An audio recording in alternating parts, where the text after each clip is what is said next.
นอบน้อมกงกราบมายังพระเจ้าแก้วทั้งสามประการอันมีพระพุทธพระธรรมพระสงฆ์อันเป็นที่พึ่งอันสูงสุดของหมู่เฮาเจ้าพุทธทั้งหลายขอกราบไหว้สามายังพระมหาเถระพระเถระพระสังฆาธิการครูบาอาจารย์จูรูปจูตนโดยความเคารพยิ่งก็เจริญสุขเจริญธรรมจงบังเกิดมีแด่ท่านสาธุชนพุทธบริษัทจุบุจุคนที่กำลังสดับหับฟังกับรายการธรรมะกำยองกับตุเจ้ายองป่าซางวันนี้เราก็ได้มาพบปะเจอกันแหมแล้วศรัทธาญาติโยมทั้งหลายหลังจากปีอาทิตย์หนึ่งเราก็จะได้มามามาตักมาตายกันเป็นประจำกันตักตายกันวันนี้ก็ตรงกับเจ้าวันที่22 กันยายนปี68วันคืนก็ลงไปศรัทธาญาติโยมอีพ่ออีแม่ทั้งหลายเพื่อกันเดียวกับจะสิ้นเดินแห่งละมันรวยวันเวลาถึงวันนี่นะเพราะฉะนั้นแล้วเนี่ยเราจะไปปล่อยเวลามันลงเลยไปโดยเปล่าประโยชน์ระหว่างที่เรากำลังเดินเหินไปไหนมาไหนได้ระหว่างที่เรายังมีเรี่ยวมีแรงอยู่เราก็พยายามใจเวลาเป็นประโยชน์หาความสุขในบรรปลายชีวิตถือกระโตเก่าหาบุญหากุศลสร้างบุญสร้างกุศลไว้กับโตเก่าเพื่อเอาไว้เป็นเสบียงในปลายปากหน้าจะไปแก่แล้วแก่เลยแก่แรงแก่ลงแก่กะโหลกกะลาแก่แล้วบ่ฮู้เลิงฮู้ลาวใจเวลามันสูญเปล่าไปโดยเสียประโยชน์มันก็บ่เกิดประโยชน์อะไรอย่างกันขึ้นมาเพราะฉะนั้นแล้วเนี่ยศรัทธาญาติโยมอีพ่ออีแม่พ่ออุ้ยแม่อุ้ยทั้งหลายไปว่าตุลูกตุหลานเนี่ยมาบอกมาสอน แต่ด้วยเพราะว่าเฮามามาเป็นการมาเตือนสติบางครั้งนี่เฮาก็หลงลืมกึดถึงสิ่งที่ไก่โตของเฮาลืมกึดถึงเมากะกึดไปตั้งหน้าติ๊กเลยลืมไปว่าร่างกายสังขารของคนเฮานี่มันแก่ลงมันบ่จีรังยังยืนเนื้อหนังเหี่ยวไปอายุก็สูงขึ้นเนี่ยเพราะฉะนั้นแล้วนี่ศรัทธาญาติโยมทั้งหลายเฮาก็มามาและนำปกิณกะมาเล่าสู่กันฟังเพราะฉะนั้นแล้วในเมื่อเฮาฟังแล้วเฮาก็ก้อนใกล้เอาสิ่งดีๆงามๆนำไปประพฤติปฏิบัติเพราะอย่างน้อยนี่มันก็จะเป็นผลบุญติดตามดวงจิตวิญญาณของเฮาไปหลังจากที่เฮาละโลกไปแล้วนั้นเจ้าวันนี้มาตักตายกันก็โอ้ยตะคืนนี่ก็เป็นลมมาตั้งเพตั้งป่าสร้างเพนี่มีการลมนะ อากาศของเมื่อเจ้านี่เย็นไปอากาศเริ่มเปลี่ยนแปลงแห่งนะมันเอาแน่นอนบ่ได้เพราะฉะนั้นสุขภาพร่างกายของคนเฮานี่ต้องดูแลเอานะศรัทธาญาติโยมทั้งหลายยิ่งคนเฒ่าคนแก่ละละอ่อนนี่สุขภาพนี่สำคัญที่สุดนะก่อนสุขภาพดีอะยังมันก็ดีไปหมดก่อนสุขภาพแย่ลงมาแล้วมันตึงพออะยังทำอะยังมันตึงคุกคักไปหมดเพราะฉะนั้นสำคัญที่สุดเรื่องสุขภาพร่างกายของเรา หลายตีหลายตั้งพอข่าวตะคืนนี่ฝนตก ฝนตกหลายตีหลายตาฝนหลงฤดูเพิ่นก็ประกาศย่ำมาแล้วเตือนมาแล้วว่าจะมีฝนตกจะมีฝนตกนะก็หลายตีหลายตั้ง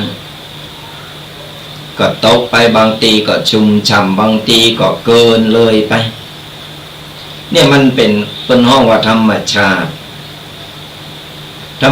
มันทำมือเราเนี่ยต้องคอยปรับโตตื่นโตตลอดเวลาบ่ฮู้ว่าวันหนึ่งอะไรอย่างมันจะเกิดขึ้น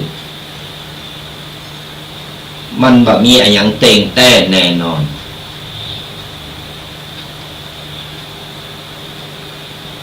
วันดีคืนดีก็อุทกภัยวันดีคืนดีก็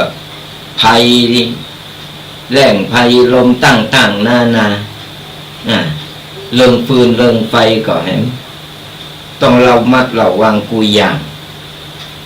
โดยเฉพาะตอนนี้นี่ไข้หวัดใหญ่เริ่มมาระบาดแห่งแล้วศรัทธาญาติโยมทั้งหลายไผมีลูกมีหลานไปโรงเรียนนี่นะหรือว่าไผตีออกไปพบปะผู้คนมากหน้าหลายตา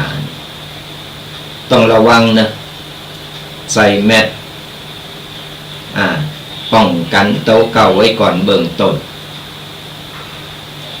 พอประเดี๋ยวเริ่มไอก็แขกกันมาละที่เราจังหวัดลำพูนนี่พื้นตีสีแดงพอข่าวแล้วคนว่าพื้นตีสีแดงอันดับ2 ในการตีว่าภัยหวัดใหญ่ระบาดเพราะฉะนั้นภัยมีลูกมีหลานอยู่ตั้งบ้านเอาบ้านลำพูนป่าซางหรือที่ไหนก็ตามต้องระมัดระวังเอาไว้นั่นแหละเราจะไปปล่อยปะละเลย มันมาเป็นเติมแต่เราก็ต้องปรับอยู่กับมันให้ได้ปรับโตปรับใจปรับกายเรารู้อยู่แล้วว่าธรรมชาติมันได้สอนได้เราได้เห็นรู้ต่างๆนานาเราก็ต้องปรับโตจะไปตุกกับมันอันยังจะเกิดมันก็เกิดพอมันได้ลิขิตได้ขีดเส้นนี่กันเอาไว้แล้วเพราะฉะนั้นเนี่ยเราทำใจแล้วก็ปรับโตปรับใจหักมันให้ได้แล้วก็เอาหูรู้ทางแล้วเขาก็ป้องกันมันไปป้องกันไว้ดีที่สุดมันเกิดมาแล้วมันแก้ปัญหาทีหลังมันก็ลำบากแค่เนาะศรัทธาญาติโยมทั้งหลายเพราะฉะนั้นแล้วบ่ว่าจะเป็นฝนหลงฤดูที่ไหนที่มันตกไปแล้วที่มันชุ่มฉ่ำไปก็ยินดีตัวไอ้ที่มันเกินเลยไปก็ทำใจแล้วก็แก้ปัญหากันไปก็คือเชื่อว่ามันเป็นภัยธรรมชาติกฎธรรมชาติเป็นสร้างขึ้นมาอย่างอี้เขาก็ต้องยอมรับกันไปวันนี้ตื่นมาอากาศตอนจะไปกุมบาตรเนี่ยสลายปล่อยแม่ทั้งหลาย เจ้ามาสีหนาวเย็นเหมยก็ลงเป็นบางตีมันก็เลยทำให้อากาศเปลี่ยนแปลงเสียงก็แอมก็ไอเสียงไอก็แคกก็ต้องขอสู่มาอภัยกันไปตัวนี่แหละอย่างที่บอกว่าสุขภาพร่างกายคนเรา อยู่ที่โตเอาจะดูแลรักษาก็เอามาดูแลรักษาบ้าหักโตเก่าปล่อยปะละเลยมันก็เกิดปัญหากันขึ้นมาก็เอาหักโตเก่าเอาก็ต้องดูแลโตเก่ากันไปก็ติดตามนำโต้กันไปนะศรัทธาญาติโยมทั้งหลายกับรายการกับรายการธรรมะกำยองกับตุเจ้ายองป่าสร้างฟังธรรมะสบายสไตล์ตุปีแดงวัดบางกอกก็ได้มาพบปะเจอกับศรัทธาญาติโยมเป็นประจำทุกวันเสาร์ตั้งแต่เวลา 8 โมงจนถึง 10 โมง2 ชั่วโมงเต็มที่เราได้มาอุมามาตักมาตาย ได้นำปกิณกะต่างๆมาตักตายเป็นกัลยาณมิตรดีต่อกันมีอย่างเขาก็เอ่ยกันไปและช่วงท้ายรายการก็สามารถโทรเข้ามาได้โทรเข้ามามาเอ่ยมาตักมาตายกันจะได้งูจักมักจีกันไว้ฟังวิทยุอยู่ตั้งใดสถานีเครือข่ายใดหรือว่าฟังตั้ง Facebook ช่อง YouTube หรือว่ากลุ่มไลน์ต่างๆโดยเฉพาะทาง Facebook ช่อง YouTube หรือกลุ่มไลน์ต่างๆนี่ก็สามารถกดไลค์กดแชร์กดติดตามกันไปเพราะว่าอย่างน้อยเนี่ยเฮาก็สร้างบุญสร้างกุศลกันเพราะว่าการที่เฮากดไลค์กดแชร์เป็นการแชร์ธรรมะศรัทธาญาติโยมทั้งหลายเป็นการแชร์ธรรมะเฮาก็ฮือธรรมะกับคนอื่นจากที่เพิ่นบ่ฮู้เพิ่นได้ฮู้ได้หันได้ยินเพิ่นนำไปปฏิบัติก็เกิดเป็นผลบุญเป็นผลกุศลกับตัวเฮาเองนี่อยู่บ้านเฮาก็ได้บุญได้กุศลศรัทธาญาติโยมอีพ่ออีแม่ทั้งหลายกดไลค์กดแชร์กดติดตามกันไปเป็นการเผยแผ่ธรรมะเราฟังแล้วเราก็สามารถนำไปปรับใจได้ข้อคิดกติธรรมใดๆธรรมะใดๆที่ฟังแล้วมันมีประโยชน์มันเข้ากับครอบครัวของเราก็นำไปปรับใจในชีวิตกันได้นำไปปรับใจในชีวิตของเราก็จะมีชีวิตที่มีแสงธรรมนำส่องธรรมนำแสงสว่างไปคือกับครอบครัวของเราก็จะดำเนินชีวิตและก็ดำเนินชีวิตครอบครัวของเราไปอย่างบาปประมาทในการใช้ชีวิตถึงวันนี้ที่เป็นข่าวกันถึงวันข่าวนนข่าวอันนั้นอันนี้โอ้สารพัดสารเพที่มันเกิดขึ้นมีแต่ข่าวดีพองข่าวบาดีนี่หนักไอ้ข่าวดีส่วนมาเนี่ยมันก็ไม่ใครเอาออกกันไม่ใครเอามาประโคมข่าวกันเพราะไม่ใครมีใครสนใจแต่ไอ้ข่าวดีไอ้ข่าวบาดีนี่ปุ๊บอยู่ที่ไหนก็ไปติดตามไปพอใครหู้ใครอ่านเรื่องของเปิ้นนะมันก็เป็นธรรมดาศรัทธาญาติโยมทั้งหลายเพราะฉะนั้นแล้วการเสพข่าวการฟังข่าวอะไรยังก็ตามเอาก็คิดวิเคราะห์แยกแยะเอามาพิจารณาพอมันบางข้างข่าวมันก็เกินจริงบางข้างข่าวมันก็เป็นจริงเขาก็คิดวิเคราะห์แยกแยะเนี่ยศรัทธาญาติโยมทั้งหลายข่าวเป็นข่าวอันให้ต่างๆนาข่าวหลอกหลอกออน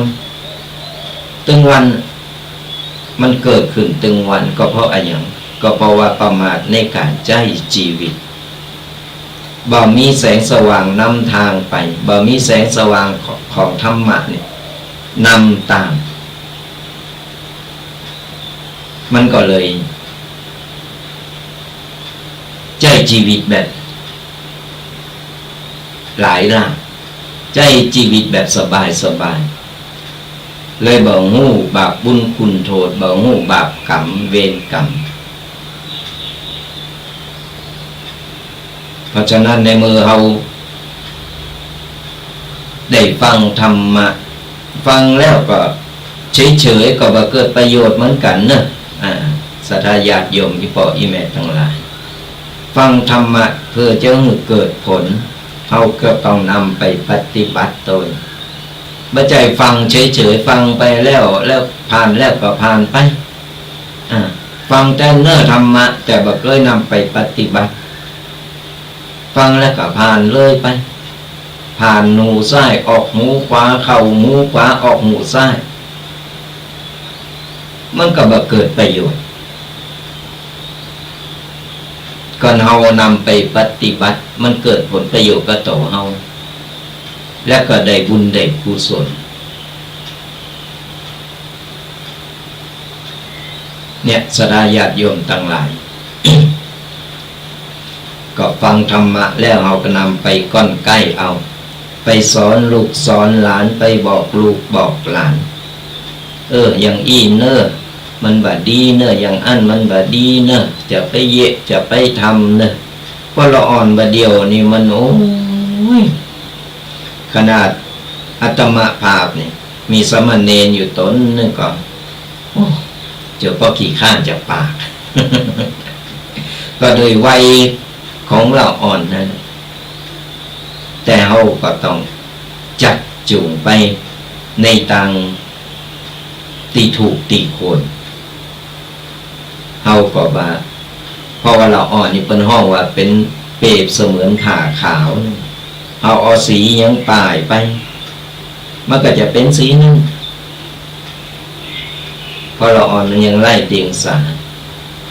มันยังบริสุทธิ์เราก็ต้องแนะนำต้องบอกต้องกล่าวด้วยเหตุด้วยผล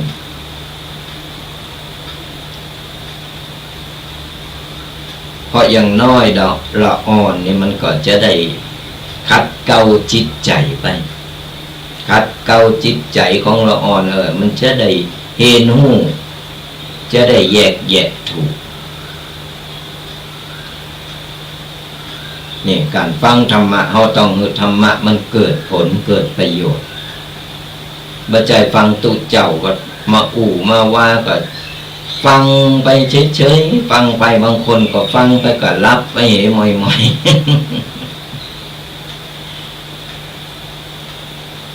แต่จะหือดีหือเกิดประโยชน์ฟังไปแล้วเราก็นำไปปฏิบัติมันจะเกิดผลเกิดประโยชน์ก็ตรงเราเองเอาละศรัทธาญาติโยมทั้งหลายอลัมพบทมาก็เป็นเกินชั่วโมงอาจจะบอกข่าวกับศรัทธาญาติโยมว่าวันที่27วันที่27ตรงกับวันพฤหัสหรือว่าวันพัฒนานี่นักเรียนก็จะได้นักเรียนที่อาตมาภาพได้ไปสอนประจำอยู่เพิ่นจะไปทัศนศึกษากันที่บ้านทาอำเภอแม่ทาไปทัศนศึกษากัน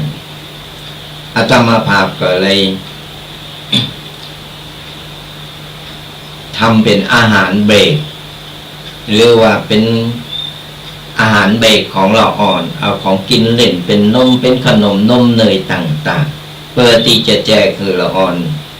ที่จะไปทัศนศึกษาในครั้งนี้ไปดูงานไปศึกษาเห็นหูไปหาประสบการณ์นั่นแหละวิสัยทัศน์มันจะได้กว้างขวางไปจำเจอยู่กันในห้องอย่างเดียวมันก็ได้ความหูแค่ในห้องแต่นอกห้องมันมีแอมเปอร์เลอะตีละอ่อนจะต้องได้เห็นหูไปทัศนศึกษาที่อำเภอแม่ทาก็เลยจัดอาหารเบรกคือละอ่อนเป็นของขนมนมเนยที่กินเล่นกันหากจำนวนตึงมดตึงโมนก็85 คน85 คนก่อนสดาญาติโยมใครโลมบุญใครกินใครตาใครมีส่วนโลมในตรงนี้ก็5 บาท10 บาทใครหอมใครอย่างก็ติดต่อกันมาได้เนอะ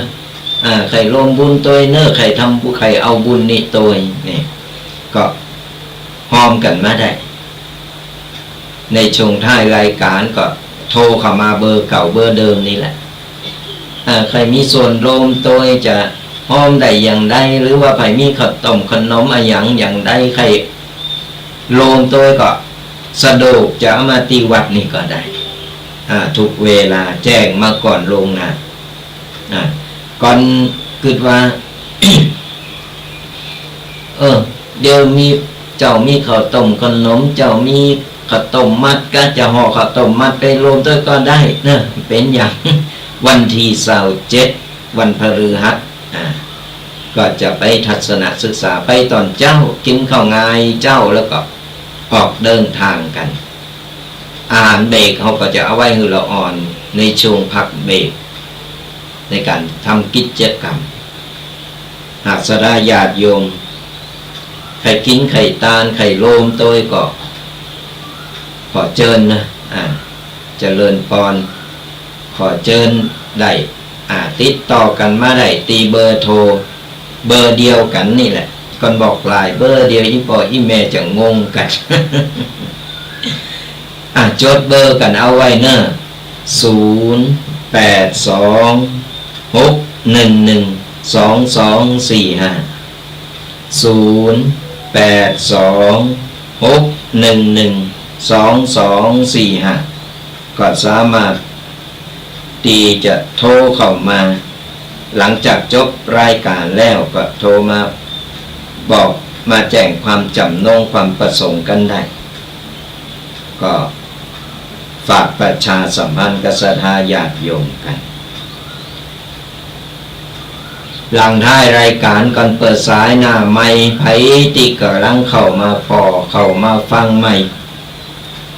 เข้ามาใหม่ก็สามารถจดเบอร์โทรกันเอาไว้เดี๋ยวท้ายรายการเราก็จะได้มามาเอ่ยกันเนอะเบอร์นี้แหละ0826112245ก็โทรแห่งกัน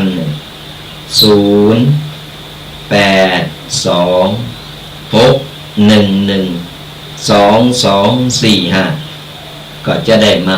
มาเอ่ยฟังอยู่ตั้งใดชัดเจนมัดชัดเจนอากาศเป็นอย่างใดจะได้ตักตายกันได้เอาละสราญาติโยมตั้งหลายวันนี้รายการธรรมกำยองก็จะได้เอาปกิณณกะบทเรียนของชีวิตนี่เอาไว้สอนไว้เตือนโตเก่ามีตึงมดตึงมนอยู่20ข้อด้วยกันเกี่ยวกับการใช้ชีวิตของเราในแต่ละวันนี้แหละบางครั้งบางสิ่งบางอย่างเราก็ลืมนึกถึงบางทีของไก่โตเหมือนกันศรัทธาญาติโยมสาวบทเล่นชีวิตสอนใจโตเองนี่มีอันอย่างของเดี๋ยวเราก็จะขยายความไปทีละข้อก็ศรัทธาญาติโยมอีพ่ออีแม่ตั้งอกตั้งใจฟังแล้วก็ก้อนใกล้เอาอันใดดีอันใดงามก็นำไปปรับใจกับชีวิตกันข้อที่หนึ่งเป็นว่าอย่าแคร์คนมากผู้คนไม่ได้สนใจชีวิตเฮาขนาดนั้น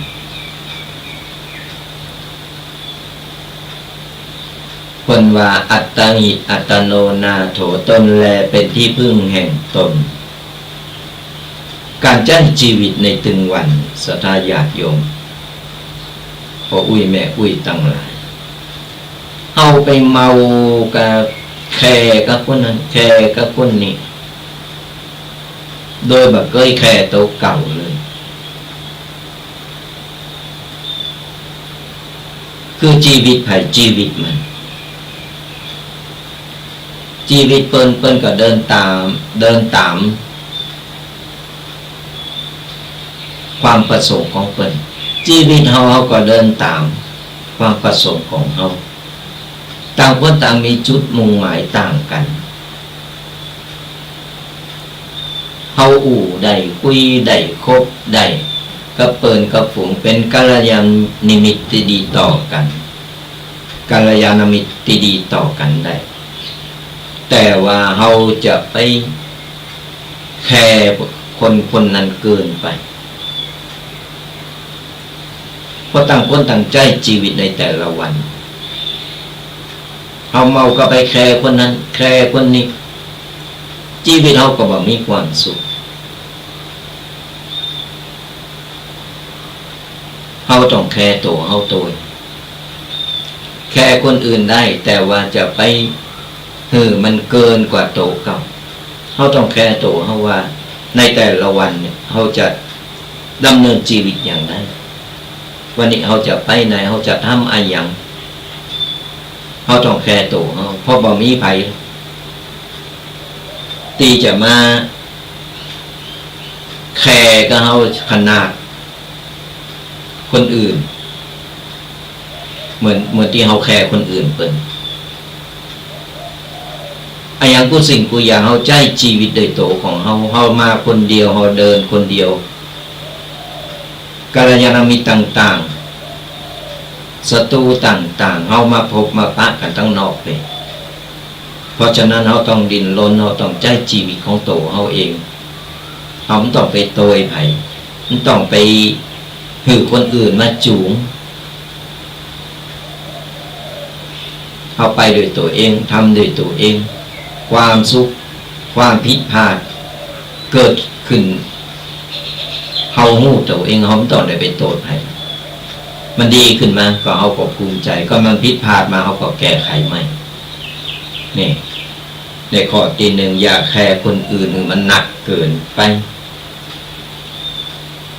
มาสนใจกับโตเก่าดูแลโตเก่าแคร์โตเก่ามันหนักข้อที่สองทุกการเปลี่ยนแปลงย่อมมีบางสิ่งบางอย่างหล่นหายไปเสมอ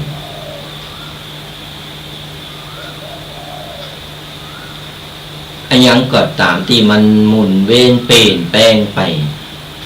ไอ้ของเก่าๆบางครั้งมันก็สูญหายไปบางครั้งมันก็ตกหล่นไป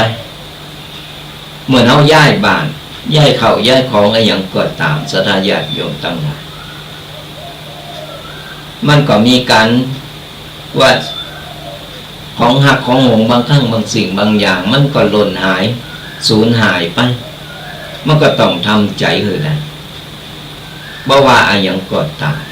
แต่ระหว่างที่มันอยู่กับโตเฮาก็ต้องให้คุณค่ากับมันบางคนส่วนมากพอของมีกาอยู่กับโตบาหันคุณกา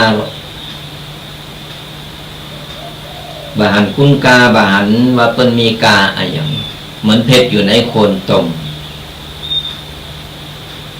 แต่ในมือของนั้นมันหายไปของนั้นสิ่งนั้นมันหายไปจะมานึกถึงคุณค่ามันทีหลังมันก็สายไปแต่เราก็ต้องทำใจ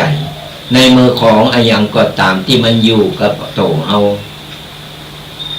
ก็ต้องหันคุณค่าต้องหือคุณค่ามันแต่บางครั้งบางสิ่งบางอย่างของนั้นมันต้องจากไปเฮาก็ต้องทำใจว่าบ่มีอะไรอย่างจีรังยั่งยืนบ่มีอะไรอย่างอยู่กับโตเฮาตลอดนอกจากความดีและก็ความชั่วที่อยู่ติดโตเฮาได้ตายข้อที่สามความจริงใจหรือว่าจริงใจเนี่ยจะทำมือเฮาเนี่ยได้หันนิสัยคนแต่เลยบางครั้งบางสิ่งบางอย่างเฮาไปทุ่มเทเกินไปไม่ว่าจะเป็นความหักระหว่างเปิ้นความหักระหว่างกูโผโตเมไอ้ยังก็ตามมันทุ่มเทกันเกินไปก็เอาทุ่มเทไปบางครั้งผลตอบรับมาผิดหวังพองเสียใจพองบัดสมดังใจที่หวังบัดสมดังที่เราได้ทุ่มเทไปมันก็เกิดเป็นการที่ทำมือเอาเนี่ยเป็นตุกเสียอกเสียใจเพราะฉะนั้นเนี่ยการที่เราจะหักไผ่แป้งไผ่บ่ว่าจะหักแบบไหนก็ตามจะไปทุ่มเทจะไปจริงจังเกินไปเอาเหมาะพอให้พอดีเอาเพ้อไว้พอบัจจัยมีร้อยก็เต็มร้อยมีปันเต็มปันก็ถึงบอกว่ามันบ่มีอะไรอย่างเต็งแต้แน่นอนพอถึงเวลามาปุ๊บไอ้ที่เฮาขาดบ่ถึงมันเกิดขึ้นมาปุ๊บคนที่เสียใจที่สุดก็คือโตของเฮาเองและเฮาก็จะได้เห็นรู้ว่าคนเวลาเฮาจริงจังกับเขาเนี่ยเฮาจริงใจกับเปิ้น ผลตอบแทนไม่ใช่ว่าเขาจะต้องมาจริงใจจริงจังกับเฮาเหมือนกันมันนานาทิฏฐังหู้หน้าบาหันใจมาข้อที่สี่มือตีวางสิ่งเก่าๆมือตีบ่าวางสิ่งเก่าๆเนี่ยมันก็ยากตีจะได้สิ่งของใหม่ๆเข้ามาก็เปรียบว่าเขาถืออย่างไว้สักอย่างถึงสองข้างมือสองข้างเขาถือไว้ถือเริงเก่าๆเดิมๆถือก้อนหินนักๆเก่าๆเอามาไว้ถึงสองข้างบางทีโอกาสมันมาเฮาบ่มีเวลาเฮาบ่มีมือที่จะไปถือของใหม่ๆสิ่งใหม่ๆจะดีบ่ดีแต่เฮาก็บ่มีโอกาสได้ไปถือได้ไปจับต้องก็เพราะอย่างพอไปยึดติดอยู่กับสิ่งเก่าๆไปยึดติดอยู่กับสิ่งเดิมๆเฮาบ่ปล่อยบ่วางบ่ปลงบ่กวางออกไปเหมือนคนเปิ้นเปรียบว่าน้ำเต็มแก้วน้ำล้นแก้วเปิ้นเอาน้ำดีๆใสๆมาเติมมันก็ไหลออกไปหมดเพราะว่าน้ำเก่าๆที่มันข้างอยู่ในแก้วมันยังล้นอยู่มันเต็มแล้วมันหลับอย่างบ่ได้ก็เหมือนคนเราใจชีวิตตึงวันสดายาติโยมตั้งเมื่อเราใจชีวิตตึงวันไอ้อย่างที่มันผ่านไปแล้วก็มันผ่านไป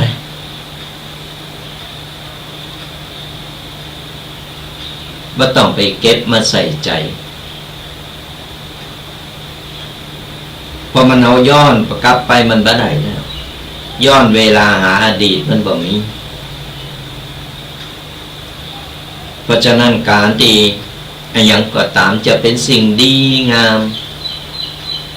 หรือว่าจะเป็นสิ่งบ่ดีก็ถือว่านั่นคือบทเรียนสอนให้เฮาฮู้ว่าตึงตุกและตึงสุขที่เราได้ผ่านมาความสุขก็ทำให้เราประทับใจความทุกข์ก็ทำให้เราเนี่ยเสียอกเสียใจเพราะฉะนั้นแล้วเอาปัจจุบันณวันนี้ณบัดนี้เนี่ยว่าเรากำลังทำอะไรอย่างอยู่ไอ้ผ่านแล้วก็คือมันเป็นอดีตไปแล้วไอ้วันต่อไปก็คืออนาคตเราก็ยังมาคาดหวังอะไรอย่างนักหนาเรายังบอกฮู้ว่าเราจะมีเวลาได้หายใจไปถึงขนาดนั้นก่อนการเป็นการตายมันไม่แน่นอนมันบอกเวลาเรา วันเกิดฮู้แต่วันตายเราบ่ฮู้กำลังอู่กันอยู่กำลังพบปะกันอยู่ปางกระด้างลงไปก็ข้ามภพข้ามชาติกันไปละเพราะฉะนั้นเนี่ยพยายามปรับตัวปัจจัยเอาสิ่งใหม่ๆหาสิ่งใหม่ๆประสบการณ์ระหว่างที่เรามีชีวิตอยู่ใจชีวิตมันคุ้มมันต้องไปยึดติดไปถือไปแบกของเก่าๆของนักนั่นเอาไว้กับมันหกสมองเปิดใจหือกว่าจะไปใจบอดคนใจบอดนี่มันบ่พออายังมานักหรือตาบอดกันนะตาบอดนี่คนตาบอดนี่เพิ่นยังสัมผัสได้เพิ่นยังฮู้เพิ่นสัมผัสได้เอามือสัมผัสก็ได้เพราะคนใจบอดนี่มันจึงบ่ได้อย่างสักอย่างพอยังเป็นอคติหมดขวางหูขวางตาหมดข้อต่อไปข้อที่5เวลาและชีวิตลดลงทุกวันอยากทำอะไรให้รีบท เพราะเวลามันหายไปเรื่อยๆเนี่ยวันเวลามันคือผ่านไปเดียววันเดียวคืนเดียววันเดียวคืนเผลอกำเดียวเอาละจะสิ้นปีมั้งเผลอกำเดียวสิ้นเดือนมั้งหายใจพอมันโตต้องพอวันเวลามันบ่รอคอยไผด้วยเคยอู่ไปหลายเตอว่า24 ชั่วโมงเต่ากันบ่ว่าคนตุกคนรวยคนจนคนอะไรอย่างไรก็ตาม24 ชั่วโมงเต่ากันแต่เอาแบ่งเวลาเอาใจเวลามันคุ้มกว่าใจเวลามัน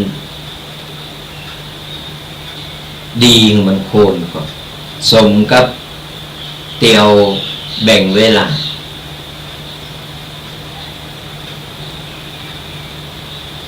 พอวันเวลามันเนี่ยอย่างตึงวันอย่างบัดเดียวนี้เหมือนกันนาฬิกามันก็ไหลไปแตกบ่งบอกเขาว่าแก่ลงตึงวันทุกวันเวลาหายใจความไปวันก็เกิดมาใจเวลาเสเปล่าสูญเปล่า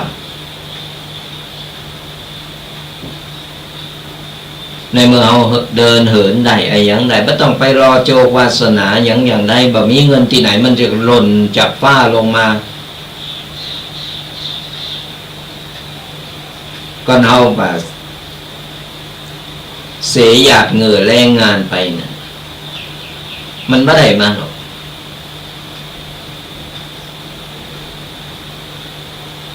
มันต้องไปรอทำอย่างใดทำไปทำเหือปอเหมาะปอโคนบัจจัยทำเกินไปให้เหมาะพักผ่อนน้อยก็ลำบากให้เหมาะสุขภาพเอาพอให้พอดีเอาหมอกว่าหมอกเฮาอยู่อย่างสุขสบายบ่เดือดร้อนครอบครัวอยู่ได้อยู่ดีอยู่สุขสบายพอแล้ว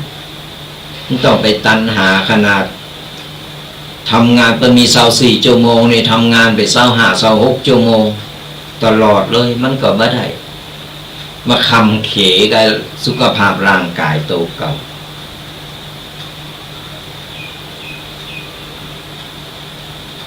วันเวลาของชีวิตมันลดลงน้อยถอยลงไปเขาก็พยายามใจชีวิตที่เหลืออยู่ให้มีคุณค่า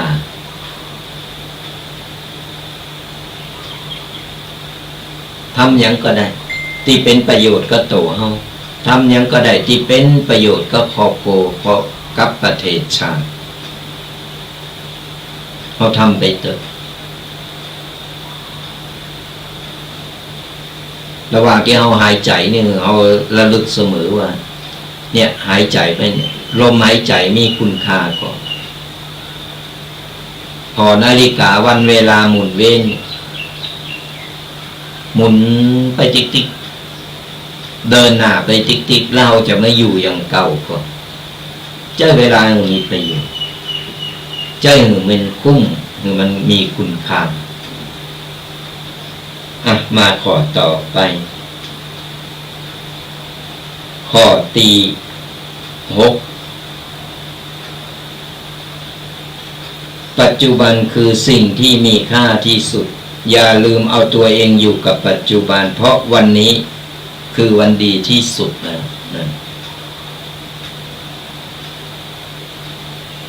ถึงบอกว่าอดีตก็คืออดีตอนาคตก็คืออนาคตเอาปัจจุบันของเราเนี่ยเอาปัจจุบันของเราคือมันดีณเวลานี้เราทำอะไรอย่างอยู่เรามีลมหายใจอยู่เรามีโอกาสทำไปเถอะในทางที่ถูกตีโคนบ่เดือดร้อนคนอื่นตื่นเจ้ามานึกถึงแต่สิ่งดีๆสิ่งดีๆมันก็จะเข้ามาหาเราไอ้ที่มันผ่านมาตะวาเนี่ยก็คือมันผ่านไปนะตะวาก็คือตะวาวันนี้ก็คือวันนี้ เขาพยายามปรับตัวเก่า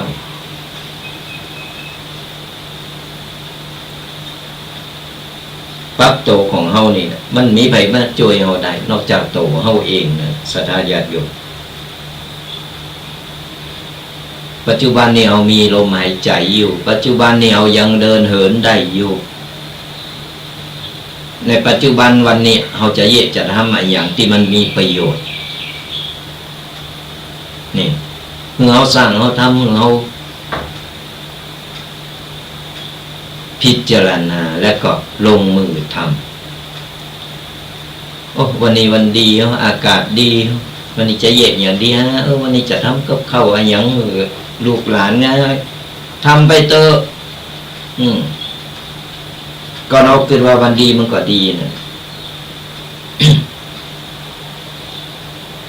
มาข้อที่7ใจคนเปลี่ยนเสมออย่ายึดติดใจใครสุดท้ายตัวเราเองก็เจ็บเองเหมือนกันศรัทธาญาติโยม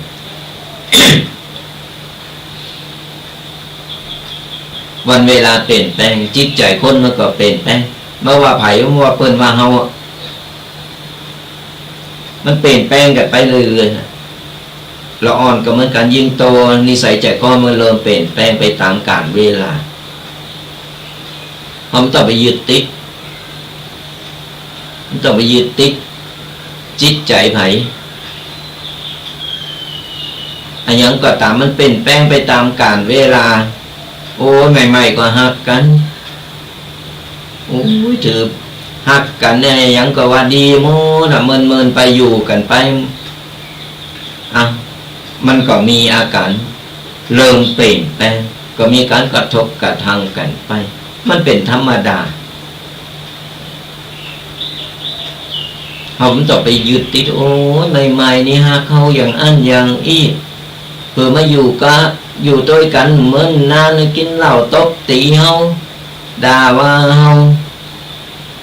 าจะไม่ต้องไปยึดติดมันเป็นธรรมดายิงกูโผโตเมกัน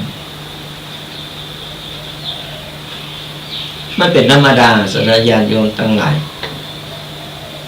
ลิ้นกับฟันถ้วยกับจ้อน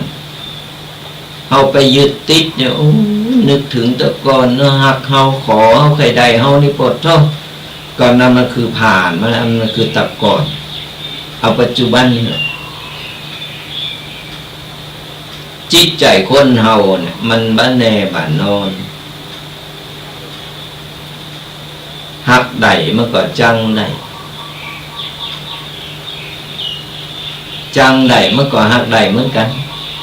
มันเอาแน่นอนมาได้กับจิตใจของคนเพราะฉะนั้นเราจะไปยึดติดกับจิตใจของไผถึงบอกแต่แรกว่า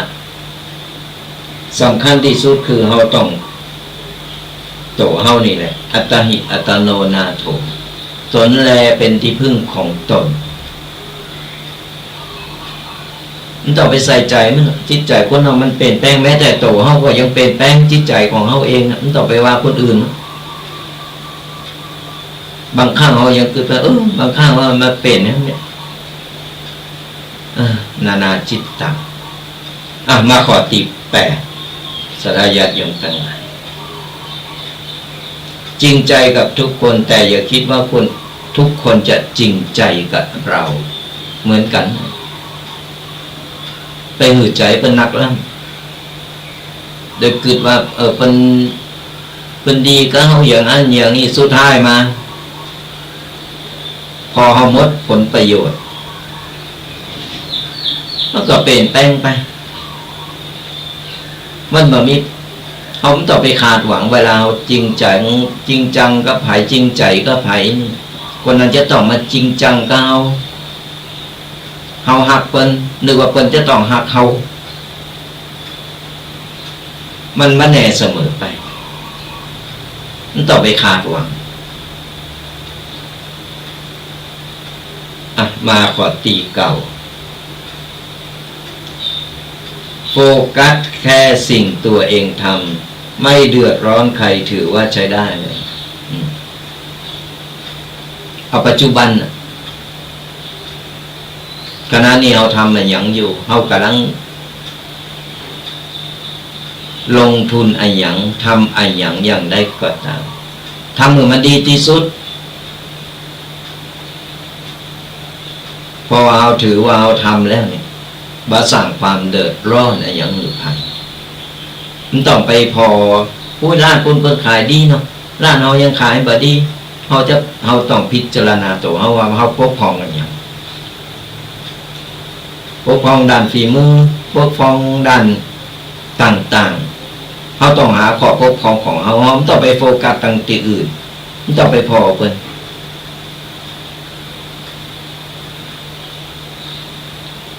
เอาโฟกัสตัวเราเองมีข้อปกครองอย่างต้องแก้ไขอะไรอย่าง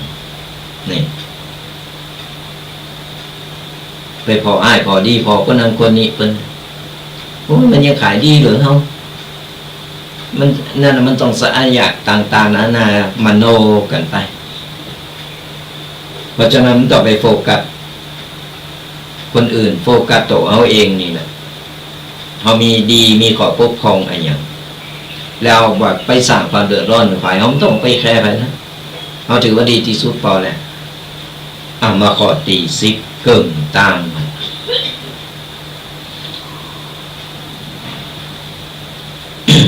ขอตีซิปเกิ่งต่างมาและสดาญาติโยมตั้งหลายวันนี้เป็นอย่างไร รู้สึกว่าทาง Facebook คอมเมนต์มีหน่อยลงไปมัน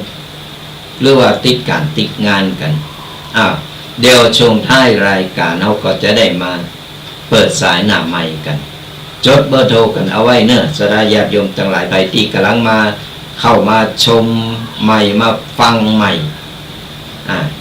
เสียงเจ้านี่เป็นตุเจ้าตีนไหนนี่ก็จะบอกกันกำหนึ่งรายการ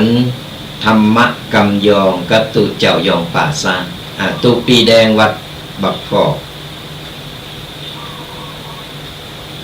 ตุปีแดงวัดบักกอกจำง่าย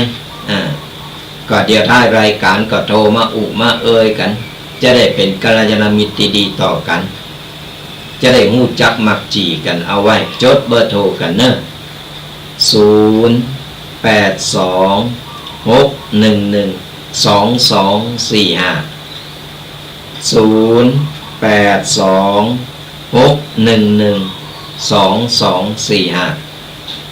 ก็เดี๋ยวได้รายการก็โทรเข้ามาก่อนบอกว่าเปิดสายหน้าไม้แล้วเนอะก็โทรกันเข้ามาระหว่างนี้ยังไม่ต้องโทรเข้ามาเตอเนอะก็เดี๋ยวฟังธรรมะแล้วจะขาดอรรถรสพุทธเกิ่งพุทธกลางกำลังอินกำลังฟังอยู่โทรศัพท์เข้ามาแล้วพุทธเกิ่งพุทธกลางไปมาลืม ก็เดี๋ยวจดกันเอาไว้ก่อนเด็กก่อนมามาเด็กก่อนมาตักมาตายกัน0826112245ตอนนี้ก็มาฟังธรรมะกันต่อไผที่ฟังตั้งช่อง YouTube Facebook กลุ่มไลน์ต่างๆกดไลค์กดแชร์กันเข้าไปหรือไผพอตั้งช่อง YouTube หรือว่ากลุ่มไลน์หรือว่า Facebook นี่ก็กดไลค์กดแชร์หรือว่าคอมเมนต์กันมาได้ฟังอยู่ตั้งใดบ่สามารถที่จะโทรได้ก็คอมเมนต์กันเข้ามาหรือฟังวิทยุเครือข่ายได้สถานีใดชัดเจนมัดชัดเจนจะได้มามาเอ่ยกันมาฟังปกิณกะต่อไปในข้อที่10สดาญาติโยมทั้งหลายในข้อที่10มาฟังกับเพิ่นว่าดีก่อนนินทาบ่ดีก่อนนินทาที่ใดบ่มีบ่ถูกนินทาก็คือที่นั้นบ่มีคนอันนี้มันเริ่มจริงมันมีกุฏิกูตานเปิ้นดีก็นินทาเปิ้นบ่ดีก็เอาไปเปิ้นละเอาเปิ้นไปเรานี้บ่พ้นก็อย่างเปิ้นว่านั่นแม้แต่พระพุทธรูปพระประธานอยู่ในโบสถ์ในวิหาร ก็ยังไปติฉินนินทาไปโอ้ยพระเจ้านี่หนาเนี่ยอันปากยังอี้ก็ยังเอาไปนินทาไปว่าให้มันจึงหนีมันพ้นมันเป็นของกูกัน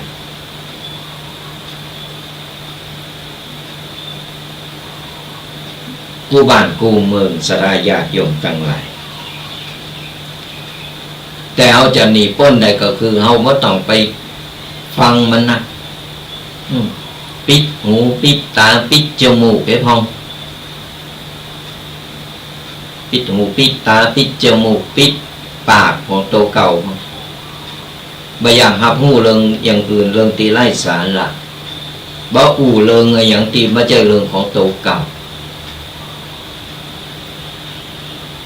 ปิดตาให้พอในสิ่งที่ดีๆที่เป็นมงคลพอคือกว้างพอคือไก่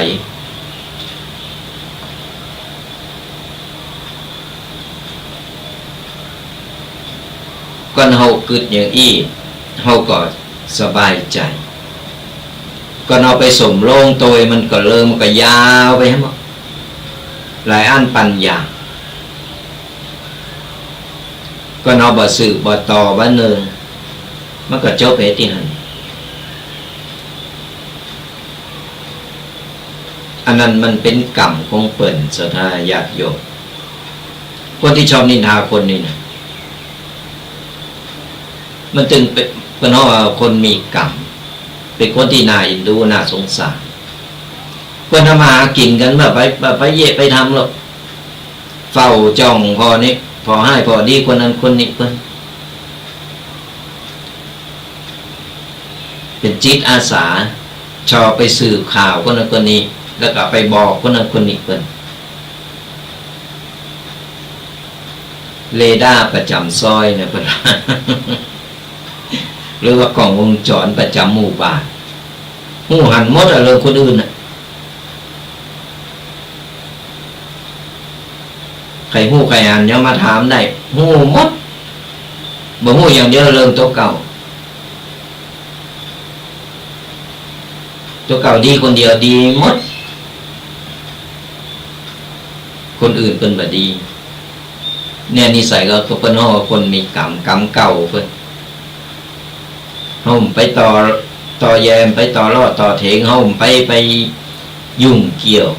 เงาห่างๆนี่ก็เอาไปต่อปากต่อกรรมมันก็ยาวกันไปติ๊ก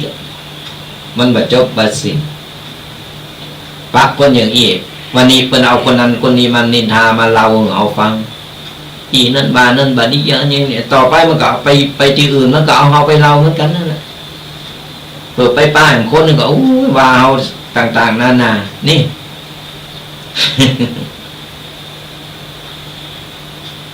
ยกมาเพิ่นเห็นเป็นกรรมของเพิ่นชีวิตเพิ่นน่าอินดูน่าสงสารเพิ่นทำมาหากินกันตัวเก่านี่ทำมาหาหู้เริ่มเจ้าบ้านอาชีพโดยบ่มีเงินเดิน จะว่าไปมันจึงบ่จบ เพราะฉะนั้นแล้วเนี่ยเขาปล่อยไปนี่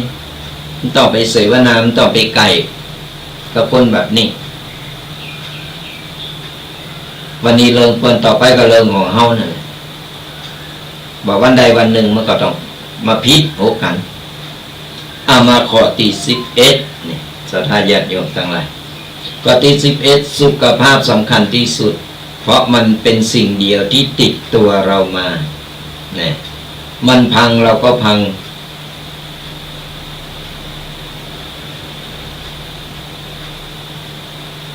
อย่างที่บอก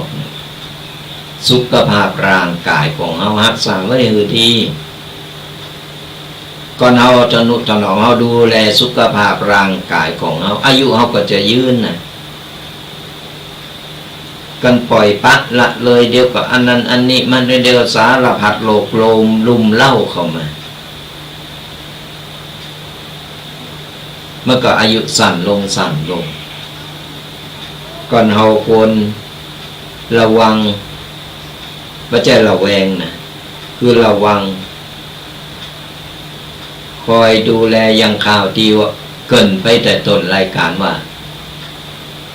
บัดเดียวนี้ไข้หวัดใหญ่กำลังระบาดหลายตีแต่นักที่สุดบัดเดียวนี้ก็คือ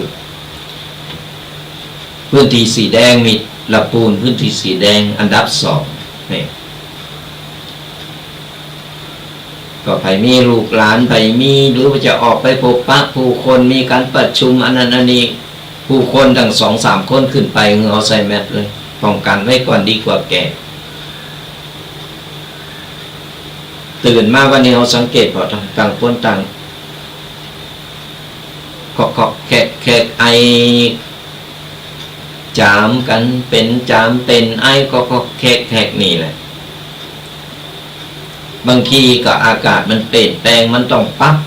อุณหภูมิเฮานี่มันปรับบัดตันมันก็ทำมือเอาจากเป็นเล็กๆน้อยๆก็กลายเป็นใหญ่โตขึ้นมาต้องระวังให้ดีสุขภาพร่างกายของคนเฮามันสำคัญที่สุดก็ร่างกายบดีขึ้นมาปุ๊บก็ร่างกายบดีขึ้นมาอย่างผู้อย่างมันก็จบลงไปคนนึงบอกว่าบ่มีเงินก็ยังเตวได้บ่มีเวลาก็ยังหาอย่างกินได้บ่มีเปินเขาก็ยังไปแอวคนเดียวได้บ่มีแหงเขาก็ยังนอนพักผ่อนได้แต่ถ้าสุขภาพบดีเขาจะเสกูสิ่งกูอย่างกินก็บ่ได้เตวก็บ่ได้หายใจเองก็บ่ได้แต่ถ้าสุขภาพเขาดีเขาจะมีอะไรอย่างจะกินอะไรอย่างจะเอาอะไรอย่างสักเท่าใดเขาก็สามารถทำได้เพราะฉะนั้นอย่ามองข้ามเรื่องสุขภาพตกเก่าต้องดูแลให้ดีเป็นบ้านที่เราได้มาอยู่อาศัยเป็นบ้านเจ้าที่เราอยู่อาศัยถึงเวลาเราก็ถอดไปแค่ดวงจิตวิญญาณในเมื่อเรามาอยู่มาเจ้าอยู่แล้วเราก็ต้องดูแลบ้านหลังนี้คือดีก่อนบ้านหลังนี้พังไปปุ๊บดวงจิตวิญญาณเขาก็มิติอยู่เขาก็อยู่ไม่ได้เขาก็ต้องจากไปเหมือนกันเขาต้องมีความสำคัญกันนะเพราะฉะนั้นต้องดูแลเรื่องสุขภาพให้ดีที่สุด ข้อ12อย่าละเลยคนที่เลี้ยงดูเรามาวันที่เราเติบโตขึ้นนั่นคือวันที่เขาเวลาหรือว่าชีวิตของเขากำลังจะลดลงนี่ก็เปรียบเหมือนพ่อแม่ของเราอย่าไปปล่อยปะละเลยจะไปคิดว่าเป็นผ้าหลักยามเพิ่นเฒ่าเพิ่นแก่บางคนก็เอาไปปล่อยบางคนก็เอาไปละไปกวางอย่างข่าวเมื่อกี่วันป่วยเป็นอัมพฤกษ์อัมพาตคนเฒ่าเอาไปปล่อยไว้ศาลาวัดเอาไปถือเป็นพระละตุเจ้าพ่อแม่ตัวเก่าแต่ยังบ่ย้อนกึดไปเพราะว่าระหว่างที่เขาเกิดมาพ่อแม่อุ้มเขาอมปล่อยเลี้ยงดูเขามาใบใหญ่กองใหญ่เพิ่นบ่เคยคิดว่าเป็นภาระเพิ่นคิดว่าเป็นดวงตาแก้วดวงใจแก้วตาดวงตาแก้วใจของเพิ่นยุงบ่หือไตไรบ่หือตอมมันก็อมปล่อยปอเนาะอันอย่างดีๆลำๆก็เอาหือลูกกินให้ก่อนปออดเอาแม่อดเอาแม่อดเปรี้ยวกินหวานโอ้ยจะกินอันนั้นก็โกน้ำนมออกมาแล้วลูกแบบสบายเลิกกิน ลูกมีเกี่ยวกับเกี่ยวป่วยเกี่ยวเข่ามามเข่าป้อนหือลูกเพิ่นบ่เคยคิดว่าเป็นภาระใหญ่มาหน่อยก็ส่งเห็นส่งหือเห็นจะได้มีความรู้จะได้มีวิชาติดโตจะได้บ่ลำบากเพื่อใหญ่มาปุ๊บหันแม่ก็ลดน้อยถอยลงไปเรียวแรงลดลงไปกลายเป็นละอ่อนคนเฒ่าก็กลายเป็นละอ่อนทีนี้ลูกเริ่มแข็งแรงเริ่มหู้จักกึดหู้จักทำมาแล้วก็หันลูกหันแม่ตัวเก่าหันพ่อตัวเก่าเป็นภาระพอตัวเก่ามีลูกมีเมียมีครอบครัวอย่างน้อยก็เป็นภาระปลาตำลาก็กายบ่ฮู้จะยื้อก็เอาไปปล่อยเอาไปฝากทำงานมีเวลาดูแลมีเวลานั้นมีเวลานี่แต่พ่อแม่มีเวลาหือลูกก็หือก็ลูกเสมอเนี่ยบ่กึดมันนึกถึงหาว่าพ่อแม่กลายเป็นภาระไปเพราะฉะนั้นอย่าไปปล่อยปะละเลยกำลังอกกำลังใจมันตักมันตายเปิ้นหน่อยเพราะอย่างน้อยเนี่ยเฮาก็เปิ้นก็ได้เร่งดูเฮามา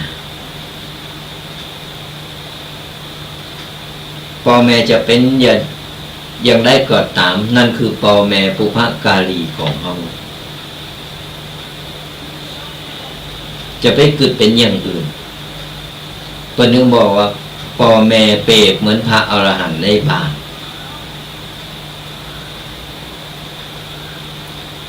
ลูกจะเป็นอย่างไรลูกจะให้จะดีอย่างไรก็ลูกก็เป็นตีหักของพ่อของแม่เสมอ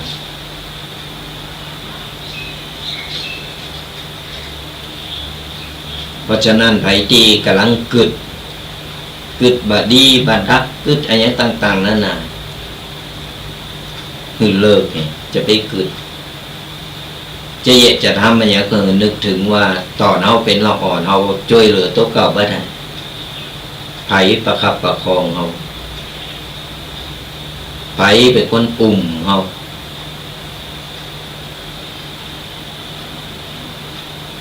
เนี่ยเอากึดเอานึกระลึกนึกถึงเสมอก็เราระลึกนึกถึงคุณพ่อคุณแม่ถ้ามาหากินอย่างเจริญบ่มีอดบ่มีอยากตกน้ำบ่ไหลตกไฟบ่ไหม้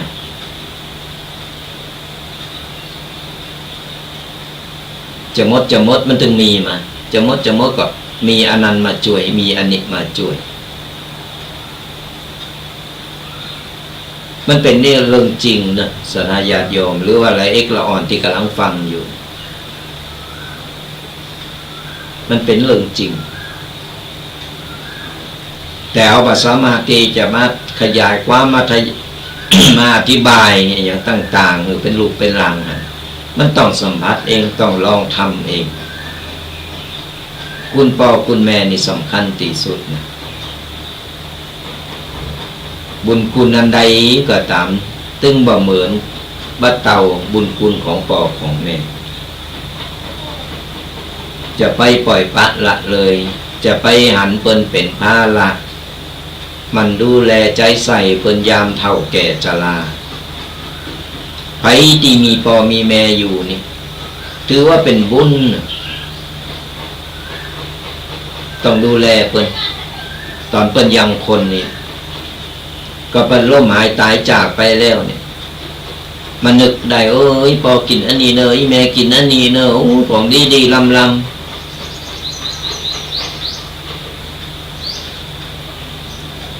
มันก็เหมือนตีว่าตอนเป็นยังคนเพิ่นก็ได้เหมือนกัน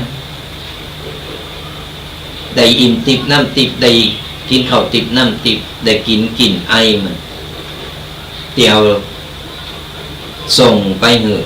เป็นผลบุญผลกุศลเปิ้นแต่เปิ้นยังคนมีอย่างเปิ้นก็อย่างอย่างหาเปิ้นกินคนเฒ่าคนแก่มันจะกินได้อย่างหนักหนาเปิ้นขยางเขาก็สอนสรรหามาเหอะเปิ้นเป็นการตอบแทนนึกถึงตอนเฮาละอ่อนใครใดนะให้เอาเพื่อก็ซื้อมีตังก็ซื้ออันเปิ้นอันลูกคนอื่นมีก็ใครมีพ่อแม่มีก็ไปกู้ไปยืมเอา มันเป็นอย่างอีแต่เพราะฉะนั้นก็ดูแลเพิ่นให้ดีมาข้อที่13อย่าเชื่อใครในโลกโซเชียลเราเห็นเพียงด้านเดียวของเขาไม่ใช่ทุกด้านที่เขาอยากให้เรารู้ประเดี๋ยวนี้ระบาดนะแก๊งคอลเซ็นเตอร์แก๊งต่างๆนามันหลายรูปแบบเทคโนโลยีมันเข้ามาก็ถึงบอกว่ามันมีถึงคุณถึงประโยชน์ก็มีคุณก็มี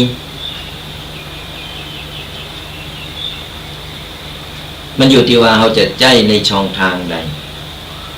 ในทางที่ดีเขาก็ได้ดีเขาได้หู้ได้เปิดโลกมันกว้างในทางที่บดีมันก็แอบแฝงอย่างตอนนี้เป็นเอาจริงเอาจังรณรงค์แกล้งคอลเซ็นเตอร์เมื่อกี่วันนี้ก็โดนโลกไปแล้วที่ประเทศเพื่อนบ้านส่วนมากก็จะเป็นคนต่างชาติแต่เอาคนไทยมาเป็นเหยื่อมาเอาคนไทยเนี่ยมาเป็น นกต่อมาเป็นเครื่องมือเดือดร้อนเสียหายกันไปหลายล้านรวมกันแล้วอันตรายแล้วยิ่งบาเดียวนี่มันก็ยิ่งมีมาหลายรูปแบบบ่ได้โดยเล่มันก็เอาโดยกลประเด็นนี้ก็เริ่มมีนะเป็นหนังสือทั้งเอกสารทั้งของราชการพร้อมแปลงมาของตั้งไอ้ธนาคารพองนี่แจ้งเขามาคือเขากดหันกดนี่ลงก้นไปก็เงินหายหมด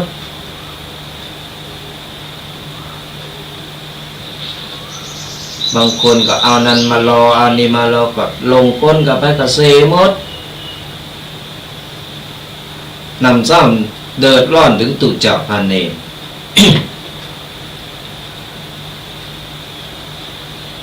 เอาไม่ตายมา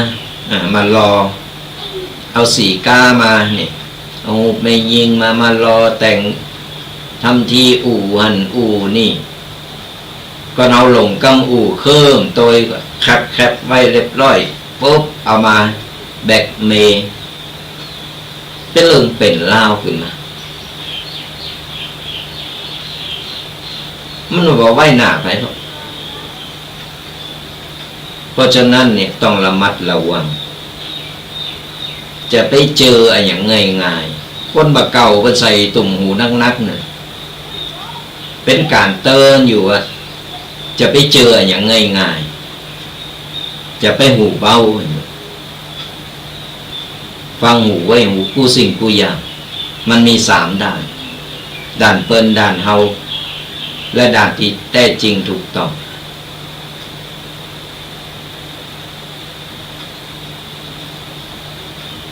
มาต่อไปข้อที่14ไม่จำเป็นต้องมีเพื่อนเยอะเอาแค่ไม่กี่คนที่จริงใจกับเราก็พอมีเยอะถ้าไม่มีความจริงใจก็ไม่มีประโยชน์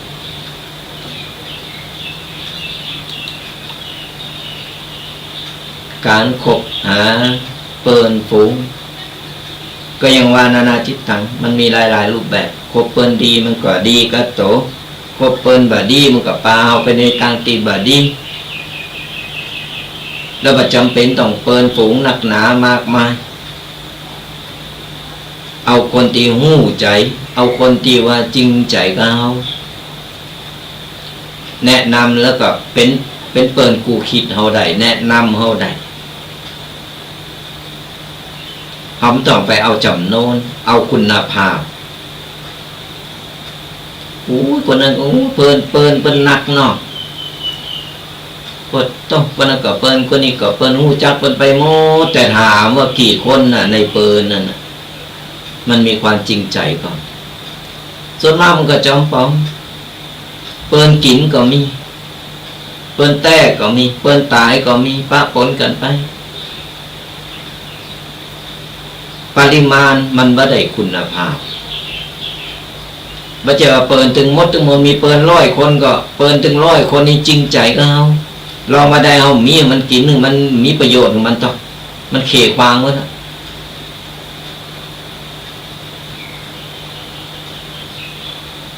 สู่มีน้อยมีบ่กี่คนเอามาเป็นตีปรึกษาเป็นกูคิดกันได้เป็นเปิ้นตายกันได้คน2คนพอละมันได้คุณภาพมากกว่าความเข้มข้นมันมากกว่า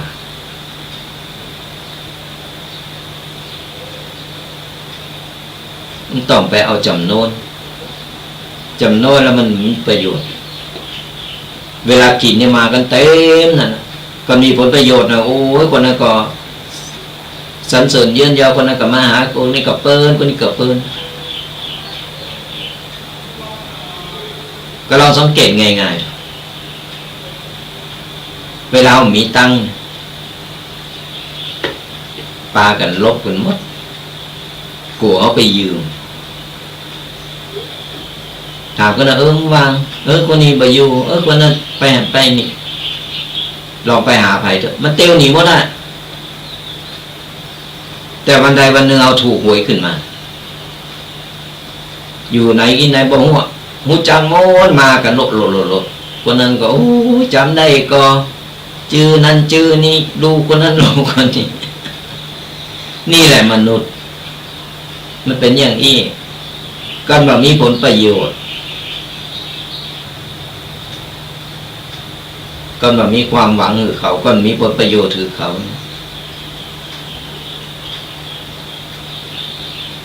เพราะฉะนั้นนะเอาคุณภาพมันต้องเอาปริมาณ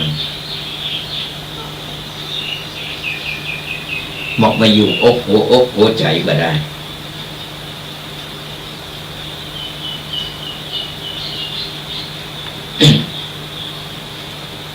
มาขอต่อไปสลายญาติโยมตั้งอู่ไปอู่มาก็ไก่เปิดสายหน้าไม้กันละไผตี